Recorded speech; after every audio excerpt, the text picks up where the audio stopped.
was low-key a disappointment. The next book is actually a 6-star read. Hi guys, and welcome back to my channel. I'm going to be doing an October reading wrap-up today, and if you see me looking down, it's just my iPad. It has been a minute since I have talked to you guys, and I wanted to do my September reading wrap-up, but that didn't end up happening. Now we're doing my October reading wrap-up in November. I read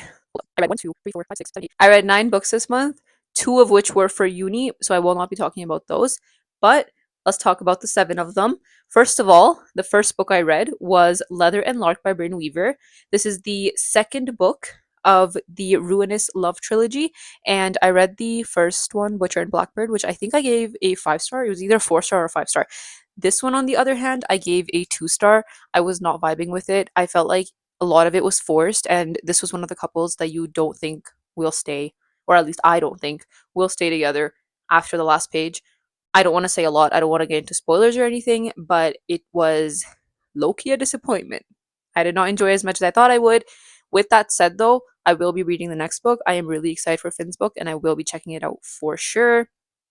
The next book is actually a 6-star read.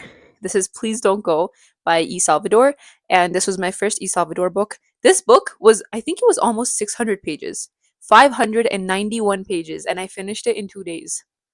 I could have finished it in one if I didn't have uni, but I finished it in 2 days. I ate this book up. Okay, like I don't even know what to tell you guys. This book was absolutely a masterpiece, and I cannot wait to read more of E Salvador's work.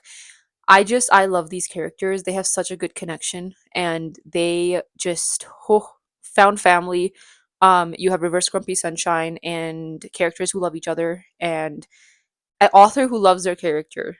You will literally find a piece of the author's heart in every single one of those words, and I love it when you can tell that they're a book. But yeah, that is the first book of the Midnight Strike series, and I cannot wait for the rest of them. I already know I'm gonna love them, and I already know whose book is next too. So stay tuned. Stay tuned. I mean, I'm not sure. It's my hypothesis, but yeah. Okay, and now we go back to books that disappointed me. This is Local Woman Missing by Mary Kubica, and I gave this book a 3-star because I was adoring it for the first 75%, and you get to the next bit, and it's literally a complete and utter disappointment, in my opinion. I have been wanting to read a good thriller for a while. I think the last good thriller that I read was Julie Chen is Dead, but that was way back, I think, in February. And I was so excited for this book. I do have a physical copy, and I was annotating and tabbing it, but it was not worth it, in my opinion. It felt like you were being dragged to a point the entire book. The entire novel is just, it's a good build up. It's a good build up for sure. But the person who ends up like being the culprit, not that that you would assume it's them, but it's just not important. Like I couldn't have assumed it's her. She was suspicious. She was hella suspicious. But I was like, it's just not, I didn't find it that important. Okay, it wasn't as important as I thought it could have been.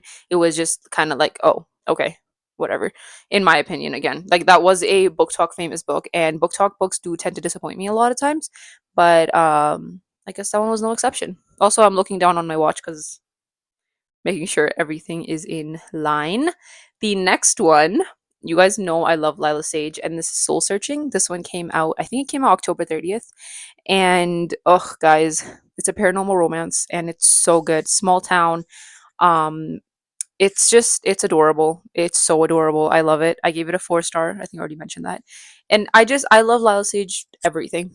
Everything about Lyla Sage, everything Lyla Sage has ever written, I absolutely adore. I eat it up every single time, and this was no exception. I don't even know what to tell you guys. It's just perfect. It's just perfect. We're gonna leave it at that because I have nothing more to say. This was I don't think I'm giving enough information about the books, but this was about a girl named Collins who ends up coming home, and she ends up coming home and she tells everyone that everything's fine, but she's actually running away from something. There she meets Brady, and her and Brady start getting along, and it's really cute. It's really fun. She can see and talk to ghosts, her and her twin sister. And that's just such an interesting thing because the ghosts are not there, like it is paranormal, but they're not there to like necessarily scare you. There is that, like, I don't want to say thriller factor, but there's that like thrill factor in it. But it's such like a cute little add-on because you have like ghosts like that are like part of the family kind of, but not everybody knows that. I don't want to spoil anything, so I'm kind of talking in circles.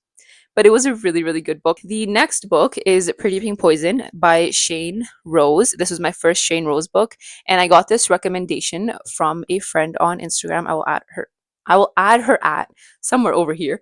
And I love this book. I did not expect to like it as much as I did. It was a 4-star read.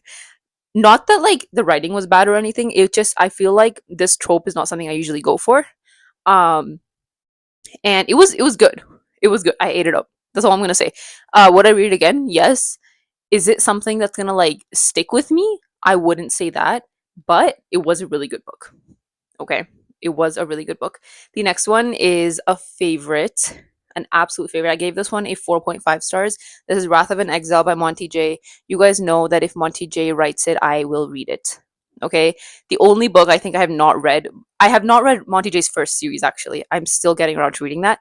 But with the Hollow Boys, I ate them up. Oh my god, those books were so good. I still haven't actually read the last one. I don't know if I've mentioned that. I've not read the last one yet because I know it's gonna break me. So I'm kind of just like mentally preparing myself, but I already know there's spoilers in this one for the series like prior for Hollow Boys, but that's okay. Anywho, this is a misunderstood outcast and people's princess trope, and I have not read these as much as I thought I should, or I have not read them as much as I. There's a sentence there that you guys can figure out. You